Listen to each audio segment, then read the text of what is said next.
Good morning student. Next topic है वो हमारा that is the last topic of chapter number 2 techniques given by FW Taylor. FW Taylor ने अपने 4 तो scientific principles of management दिए थे और 4 ही साइंटिफिक टेक्निक्स भी दी थी, ठीक है ना। हेनरी फ्योल ने केवल प्रिंसिपल्स दिए थे, लेकिन जो एफडब्ल्यू टेलर थे उन्होंने अपने 4 प्रिंसिपल्स ऑफ मैनेजमेंट दिए थे और 4 ही क्या दी थी, साइंटिफिक टेक्निक दी थी।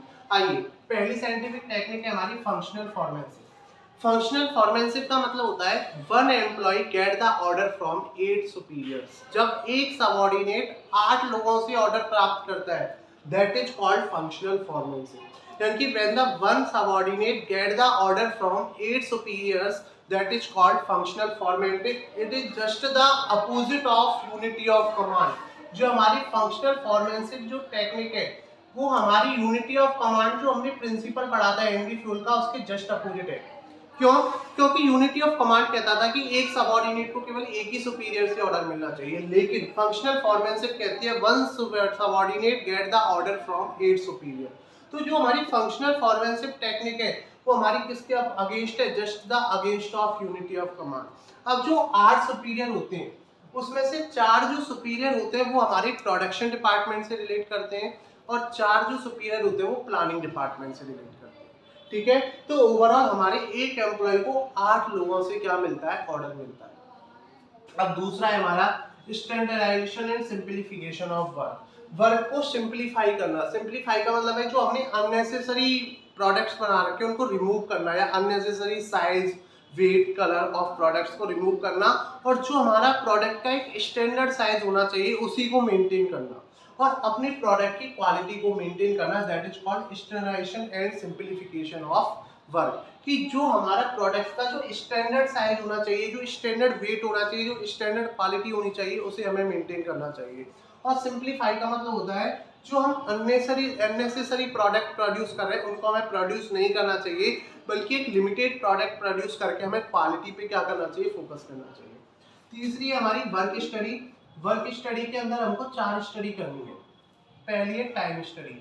टाइम स्टडी जो है वो हमारी फोकस करती है टाइम पे, कि जो हमने एम्प्लॉय को जितना स्टैंडर्ड टाइम दिया है क्या वो अपने स्टैंडर्ड टाइम में अपनी परफॉर्मेंस दे पा रहा है या फिर नहीं दे पा रहा है। और इसमें हम जो है वो स्टैंडर्ड टाइम को किससे कंपेयर करेंगे? एक्चुअल टाइम से कंपेयर करेंगे कि जो हमने अपने एम्प्लॉयज को जो स्टैंडर्ड टाइम दिया है क्या एक्चुअल टाइम भी वही है।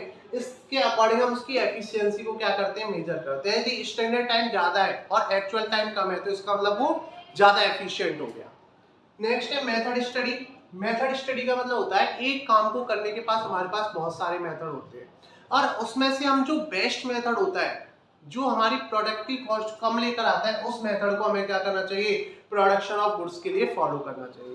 यानी कि best method for producing the goods is followed by the management.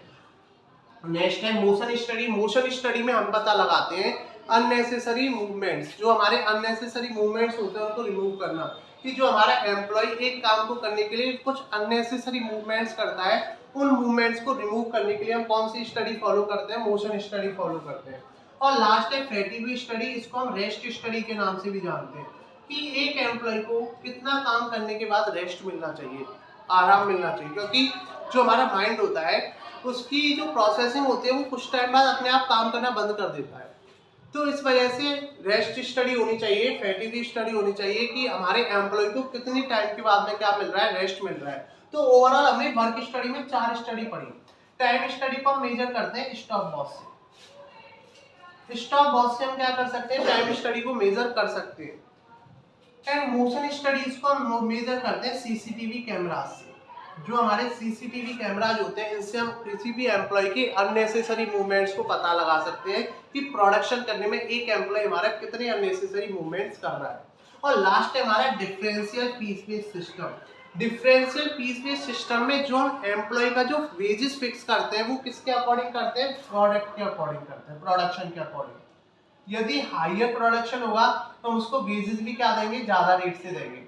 और यदि कम प्रोडक्शन करेगा तो वेजेस भी क्या देंगे? कम रेट से देंगे। हायर प्रोडक्शन हायर वेजेस, कम प्रोडक्शन कम वेजेस, ठीक है ना। इससे हम क्या कर सकते हैं? सबसे मेन बेनिफिट जो होता है इससे हम अपने एम्प्लॉयज को 2 पार्ट में डिवाइड कर देते हैं, एफिशिएंट और इनएफिशिएंट। जो एम्प्लॉय हमारे टारगेट से ज्यादा या उसके इक्वल प्रोडक्शन कर रहे हैं वो हमारे एफिशिएंट एम्प्लॉय की कैटेगरी में आएंगे।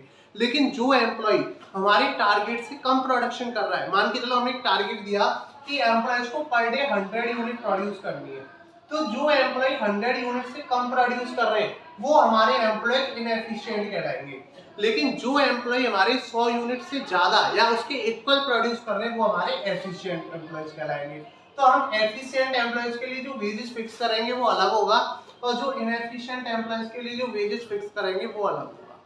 तो ओवरऑल हमारे जो एफडब्ल्यू टेलर जो मैकेनिकल इंजीनियर थे इन्होंने अपनी 4 साइंटिफिक टेक्निक्स भी दी थी जिनको कोई भी संस्था, कोई भी फर्म, कोई भी ऑर्गेनाइजेशन क्या कर सकती है, फॉलो कर सकती है। तो ओवरऑल स्टूडेंट बेटा ये हमारा जो टॉपिक है वो लास्ट टॉपिक था chapter number 2 principle of management का। आई थिंक सभी को चारों टेक्निक्स अच्छे से समझ में आई होंगी। Thank you.